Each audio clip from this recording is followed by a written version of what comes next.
వెంకటేశ్వర స్వామి ఆలయంలో విష్ణు సహస్రనామ పారాయణం జరిగింది. మాఘమాసం సందర్భంగా మండల దీక్షగా ఈ కార్యక్రమాన్ని చేపట్టారు. శ్రీ వెంకటసాయి కోలాట సమాజం ఆధ్వర్యంలో ఉదయం 6 గంటల నుంచి సాయంత్రం 6 గంటల వరకు ఈ కార్యక్రమం కొనసాగింది.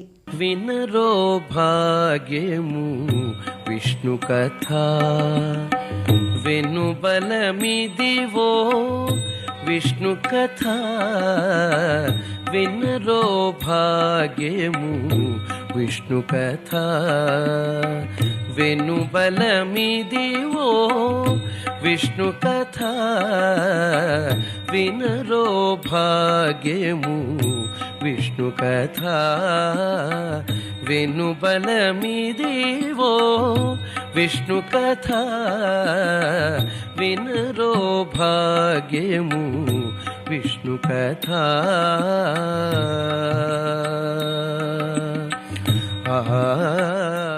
హైదరాబాద్ చైతన్యపురిలోని శ్రీ